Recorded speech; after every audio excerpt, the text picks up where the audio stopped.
Hello students and friends, जैसा कि आप जानते हैं हम लोग क्लास 12 में फिजिक्स के फर्स्ट यूनिट स्थिर वैद्युत की इलेक्ट्रोस्टैटिक्स का अध्ययन कर रहे हैं। आप इलेक्ट्रोस्टैटिक्स में दो टॉपिक विद्युत आवेश और कूलम्ब के नियम का विस्तार से अध्ययन कर भी चुके हैं। अब आपका तीसरा टॉपिक आता है विद्युत क्षेत्र, जिसे कहते हैं इलेक्ट्रिक फील्ड। तो विद्युत क्षेत्र में जाने से पहले हम लोग विद्युत आवेश और कूलम्ब के नियम पर आधारित कुछ शॉर्ट क्वेश्चंस और मेन न्यूमेरिकल्स की चर्चा करेंगे। अतः आप पूरे वीडियो को शुरू से अंत तक ध्यान से देखें और जो मैं बता रहा हूँ इसे समझने का प्रयास करें। आइए तो आप पहले एक आसान क्वेश्चन का जवाब दीजिए।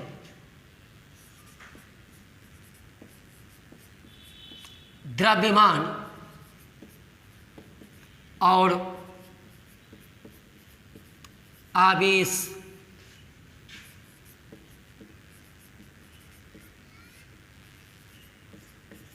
में क्या अंतर है? आप सोचिए, what are the differences between mass and electric charge? द्रव्यमान और आवेश में क्या अंतर है? तो सोचिएगा तो 4-5 अंतर तो आपको ऐसे ही मिल जाएगा।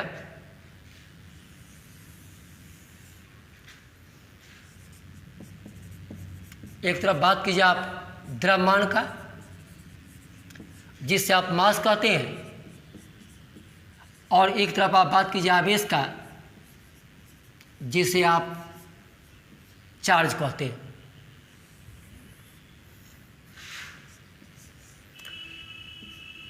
सबसे पहले आप याद कीजिए class 11th unit and dimension, उसमें आप पढ़े होंगे मात्रकों की अंतर्राष्ट्रीय पद्धति। और वहाँ पे बात हुआ था, ये जो आपका द्रव्यमान होता है ना, ये मूल भौतिक राशि है, और आवेश जो है ये आपका व्युत्पन्न भौतिक राशि है। मूल भौतिक राशि का मतलब जो अपने आप में स्वतंत्र होता है, जो किसी पर डिपेंड, दूसरी राशि पर डिपेंड नहीं करता है। और आवेश जो है विद्युत धारा और समय पर डिपेंड करता है, ये व्युत्पन्न भौतिक राशि होता है। तो पहला अंतर क्या होगा बोलिए? तो डिटेल में लिखिएगा तो ऐसे लिखना होगा, मात्रकों की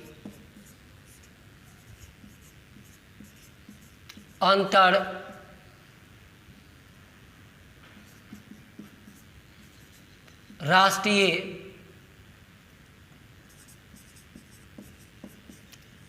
पद्धति में द्रव्यमान एक मूल भौतिक राशि है। इसमें लिखिएगा मात्रकों की अंतरराष्ट्रीय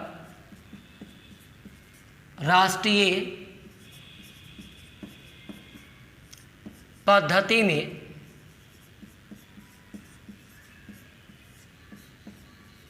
आवेश एक व्युत्पन्न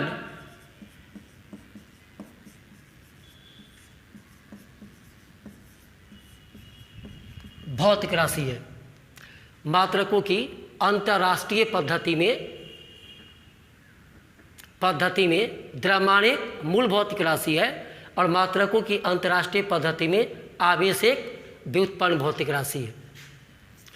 दूसरा अंतर आपको पता ही है, द्रव्यमान का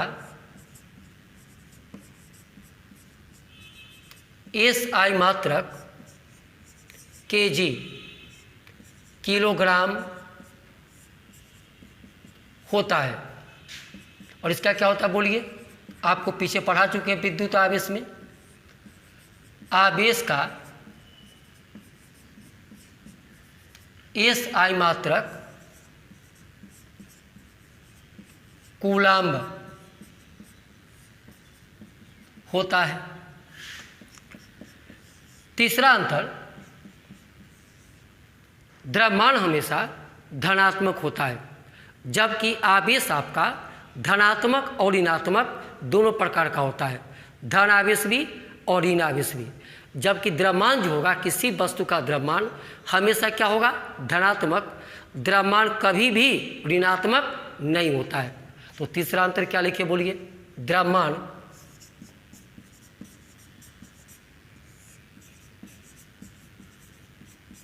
हमेशा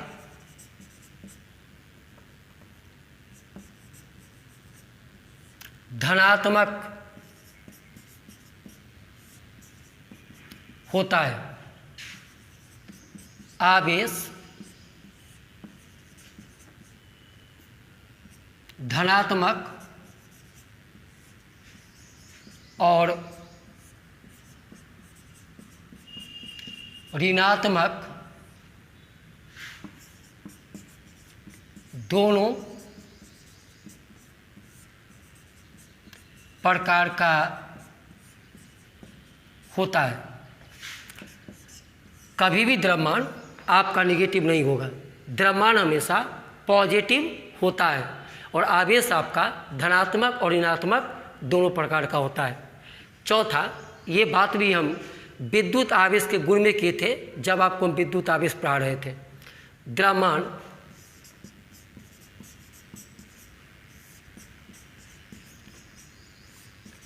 वेग पर निर्भर करता है, आवेश वेग से स्वतंत्र होता है। एक और अंतर बोलिए। तो द्रव्यमान और द्रव्यमान के बीच, जब दो द्रव्यमान की बात होगी तो द्रव्यमान और द्रव्यमान के बीच हमेशा आकर्षण बल लगता है, जबकि आवेश और आवेश के बीच आकर्षण और प्रतिकर्षण दोनों प्रकार का बल लगता है। तो फिर लिख सकते हैं, द्रव्यमानों के बीच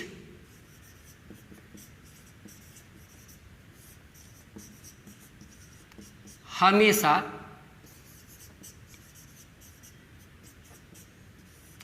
आकर्षण बल लगता है। इसमें क्या होगा,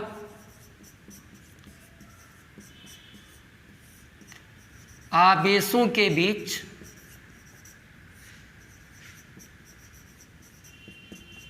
आकर्षण और प्रतिकर्षण दोनों प्रकार का बल लगता है। तो ये 5 अंतर आप याद रखेंगे। What are the differences between mass and charge. तो 5 आपको याद ही है। ये जो अभी आप लिखे कि वेग पर निर्भर करता है या वेग से स्वतंत्र होता है, ये सब बात आपको हम कहाँ पढ़ाए थे, याद कीजिए। विद्युत आवेश के गुण जब पढ़ा रहे थे वहाँ पर सब की चर्चा हो चुकी है। तो कम से कम ये 5 अंतर आप द्रव्यमान और आवेश में याद रखिएगा। पहला, मात्रकों की अंतर्राष्ट्रीय पद्धति में द्रव्यमान एक मूल भौतिक राशि है, आवेश एक व्युत्पन्न भौतिक राशि है। द्रव्यमान का SI मात्रक किलोग्राम होता है, आवेश का SI मात्रक कूलम होता है। द्रव्यमान हमेशा धनात्मक होता है, आवेश धनात्मक और ऋणात्मक दोनों प्रकार का होता है। द्रव्यमान वेग पर निर्भर करता है, आवेश वेग से स्वतंत्र होता है।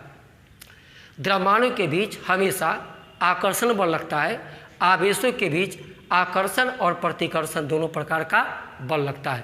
तो इसको आप याद कर लेंगे। अब आइए दूसरा क्वेश्चन।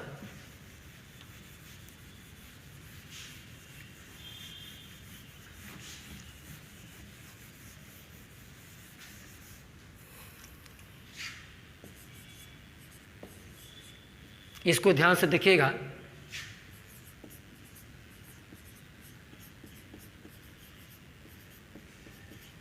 गुरुत्वाकर्षण बल और स्थिर विद्युत बल में क्या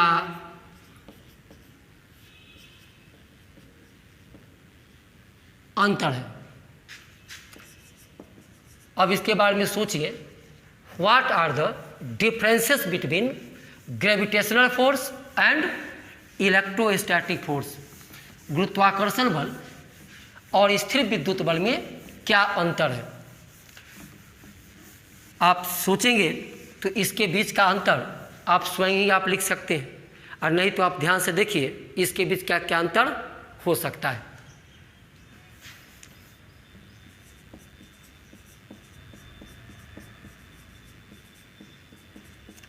गुरुत्वाकर्षण बल, जिससे आप कहते हैं ग्रेविटेशनल फोर्स, क्या बोलते हैं? इससे आप अंग्रेजी में बोलिएगा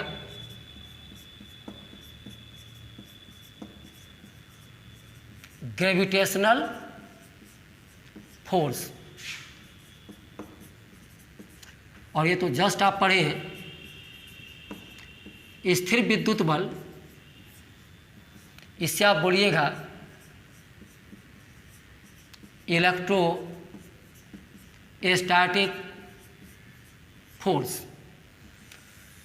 अब आप ये दोनों के बीच क्या क्या अंतर होगा इसके बारे में समझिए। तो देखिए, तो द्रव्यमान और द्रव्यमान के बीच जो बल लगता है, दो द्रव्यमान, इसके बीच जो बल लगता है, इसी बल को आप कहते हैं गुरुत्वाकर्षण बल।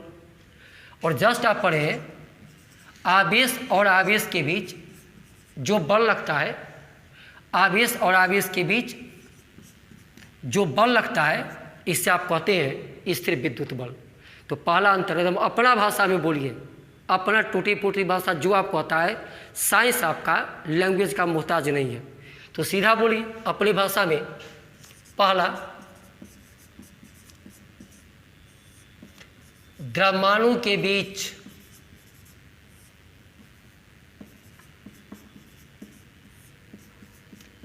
लगने वाला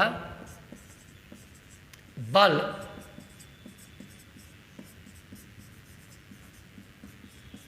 गुरुत्वाकर्षण बल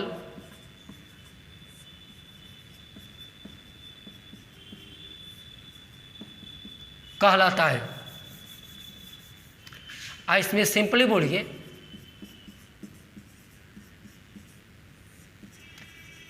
आवेशों के बीच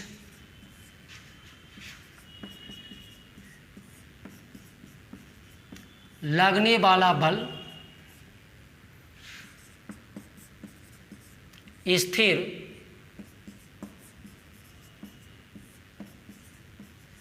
विद्युत बल कहलाता है। द्रव्यमानों के बीच लगने वाला बल गुरुत्वाकर्षण बल कहलाता है, और आवेशों के बीच लगने वाला बल स्थिर विद्युत बल कहलाता है।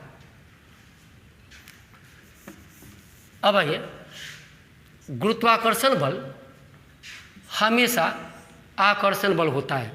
देखिए, तो ये द्रव्यमान है यहाँ पे m1 और m2, इसके बीच जब भी लगेगा ना आकर्षण बल, आकर्षण अट्रैक्टिव, जबकि स्थिर विद्युत बल, देखिए तो मैं कहा यहाँ पे धन आवेश है Q1, धन आवेश Q2, बताइए ये Q1 इस Q2 को रिपेल करेगा और ये Q2 इस Q1 को रिपेल करेगा, अर्थात बल लगाएगा। और इसी में एक होता धन आवेश और एक होता ऋण आवेश। अब इसके बीच क्या लगेगा बोलिए? आकर्षण बल। तो बताइए यही ना आपका है गुरुत्वाकर्षण बल। तो बोले गुरुत्वाकर्षण बल हमेशा आकर्षण बल होता है, और स्थिर विद्युत बल प्रतिकर्षण और आकर्षण दोनों प्रकार का हो सकता है। तो दूसरा अंतर बनेगा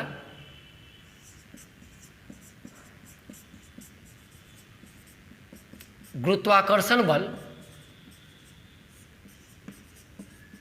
कोई डाउट नहीं, हमेशा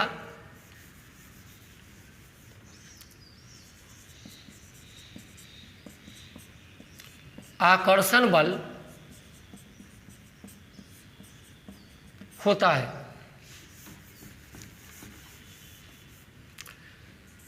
और ये जो आपका है स्थिर विद्युत बल आकर्षण और प्रतिकर्षण दोनों प्रकार का होता है।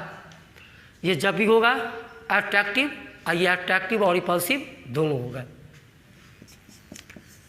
तीसरा अंतर ध्यान से सुनिएगा, ये जो द्रव्यमान और द्रव्यमान के बीच बल लगता है, कौन बल? गुरुत्वाकर्षण बल। और आवेश के बीच Q1 Q2 पे बल लगाया और Q2 Q1 पे बल लगाया। ये कौन बल है? गुरुत्वाकर्षण बल। ये कौन बल है? स्थिर विद्युत बल। अब आपको बताना है कि दोनों बल में ज़्यादा प्रबल, ज़्यादा शक्तिशाली बल कौन है। तो जानते हैं, आवेश के बीच जो ये लगता है स्थिर विद्युत बल, ये आपका होता है स्ट्रॉन्ग फोर्स। गुरुत्वाकर्षण बल की तुलना में इस बल का मान बहुत ज़्यादा होता है। गुरुत्वाकर्षण बल एक दुर्बल बल है, एक कमज़ोर बल है, इसका मान बहुत कम होता है। और इसके तुलना में स्थिर विद्युत बल जो होता है, आवेश के बीच लगने वाला बल, इसके तुलना में इसका मान बहुत अधिक होता है। तो पॉइंट बनता है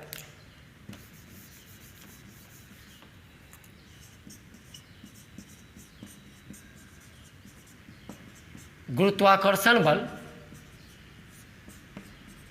एक दुर्बल, जिसको आप कह सकते हैं वीक, दुर्बल बल है। इसमें स्थिर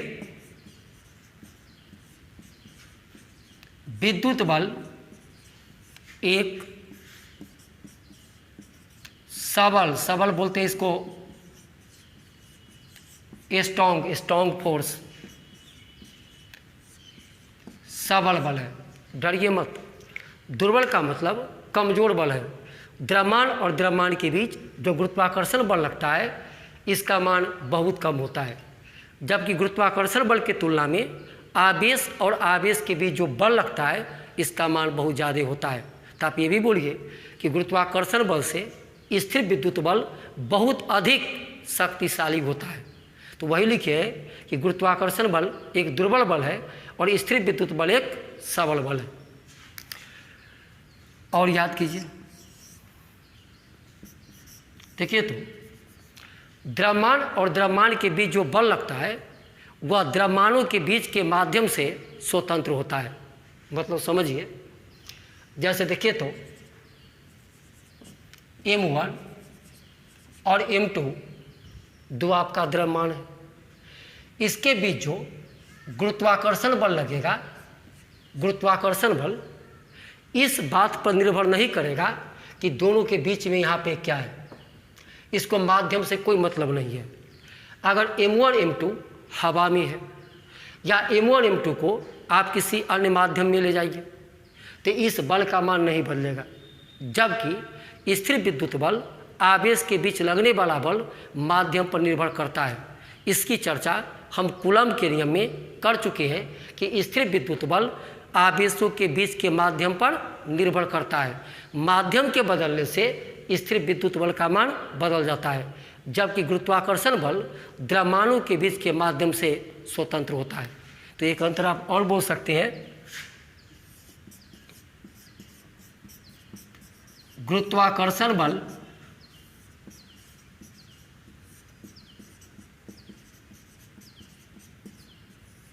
द्रव्यमानों के बीच के माध्यम से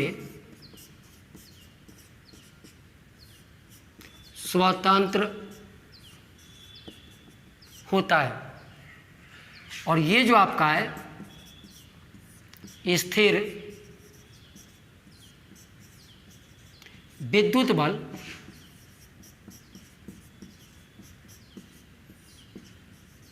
आवेशों के बीच के माध्यम पर निर्भर करता है। तो ये चार अंतर आप याद रखेंगे तो आप ही को काम आएगा। पर तो आप ये बताइए, गुरुत्वाकर्षण बल के बारे में कौन बताया था?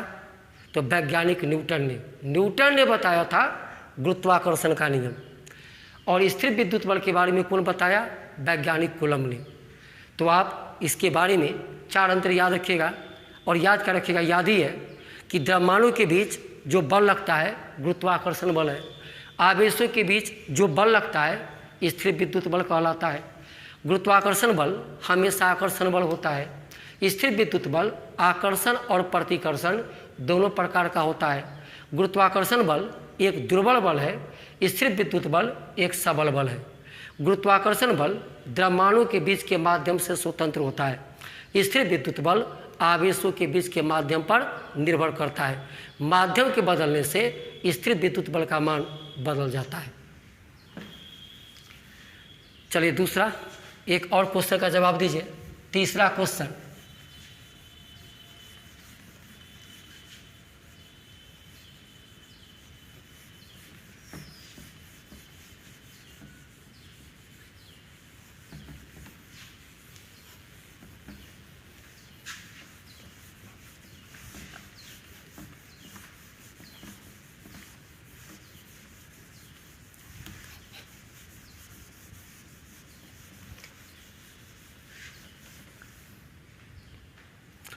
देखिए तो तीसरा क्वेश्चन है,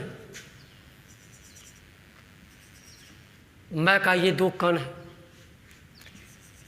इसका द्रव्यमान m1 और इसका द्रव्यमान m2 है। इस कण पर आवेश q1 है और इस कण पे आवेश आपका q2 है। अब बताइए इस दोनों कणों के बीच द्रव्यमान के कारण गुरुत्वाकर्षण बल लगेगा और आवेश के कारण स्थिर विद्युत बल लगेगा। तो अब आपको बताना है कि इसके बीच जो स्थिर विद्युत बल लगेगा और गुरुत्वाकर्षण बल लगेगा उसका अनुपात क्या होगा। तो क्वेश्चन बनेगा आपका 2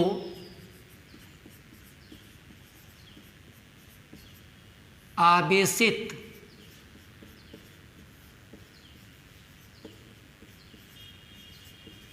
कणों के बीच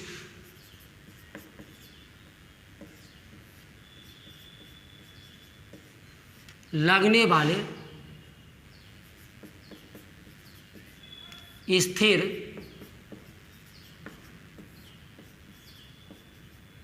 विद्युत बल और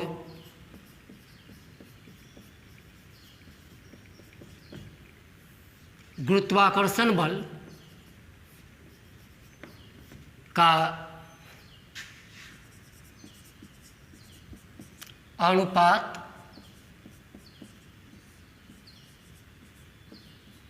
ज्ञात करें। क्या लिखे? 2 आवेशित कणों के बीच लगने वाले स्थिर विद्युत बल और गुरुत्वाकर्षण बल का अनुपात ज्ञात करें।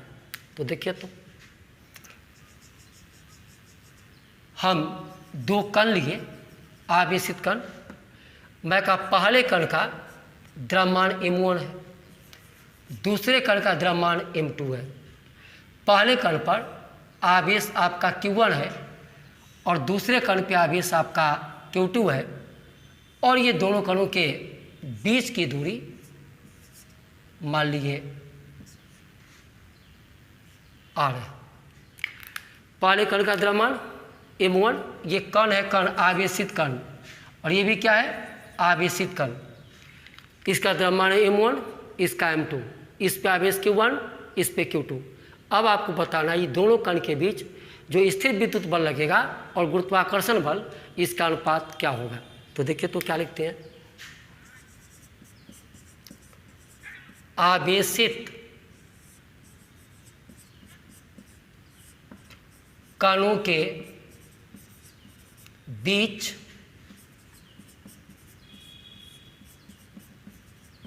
लगने वाला स्थिर विद्युत बल। अब यहाँ पर चालू किया, देखिए तो ये जो आप बोलते हैं स्थिर विद्युत बल, इलेक्ट्रोस्टैटिक फोर्स, क्या कीजिएगा, इलेक्ट्रोस्टैटिक फोर्स है, इसको सिंबल में लिखने के लिए एफ लिख के और नीचे में आप ई लगा दीजिएगा। आप इसे पढ़िएगा इलेक्ट्रोस्टैटिक फोर्स या हिंदी में स्थिर विद्युत बल। और ये जो आप बोलते हैं ग्रेविटेशनल फोर्स, एफ लिख के और सफिक्स में आप जी लगा दीजिएगा। क्यों? सिर्फ एफ रहेगा तो पता नहीं चला कि कौन बल है। एफ के नीचे ई लगाने का मतलब ये स्थिर विद्युत बल है, और एफ के नीचे जी लगाने का मतलब ये गुरुत्वाकर्षण बल है। तो हम लोग बात कर रहे हैं आवेशित कणों के बीच लगने वाले स्थिर विद्युत बल, इसको एफ ही कहे। तो आप क्या पढ़े थे, याद कीजिए कूलम्ब के नियम से स्थिर विद्युत बल का फॉर्मूला याद कीजिए। तो या तो ये बोलिए K into Q1 into Q2 by are square, या आपकी मर्जी, इसी K को क्या बोलते थे 1/4 pi epsilon naught Q1 into Q2 by are square. तो आप यहाँ K भी लिख सकते हैं और 1/4 पाई एप्सिलॉन नॉट भी लिख सकते हैं। हम K ही लिख दिए, K इंटू Q1 गुणे Q2 बाई आर स्क्वायर। ये क्या निकाले, तो आवेशित कणों के बीच लगने वाला स्थिर विद्युत बल। अब बात कीजिए आवेशित कणों के बीच लगने वाला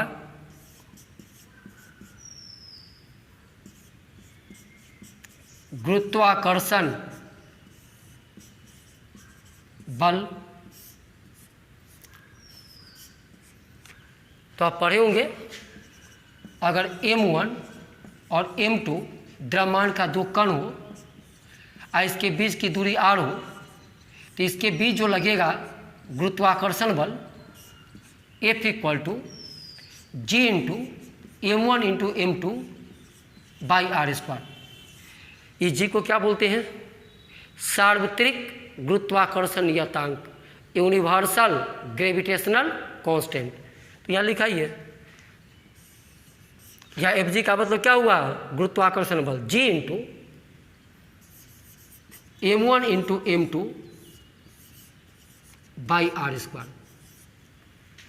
तो इक्वेशन फर्स्ट क्या होगा, आवेशित कणों के बीच लगने वाला स्थिर विद्युत बल, और इक्वेशन 2 आवेशित कणों के बीच लगने वाला गुरुत्वाकर्षण बल।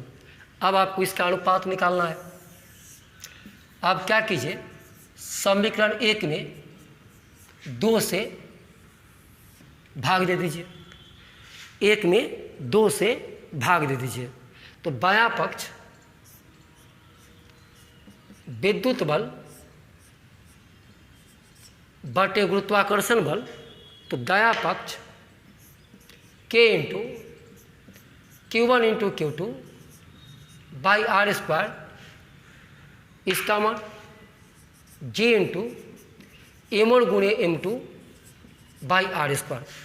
अब गौर से देखिए, ये आर स्क्वायर कैंसिल, तो क्या जाएगा बोलिए, विद्युत बल बटे गुरुत्वाकर्षण बल K into Q1 into Q2 by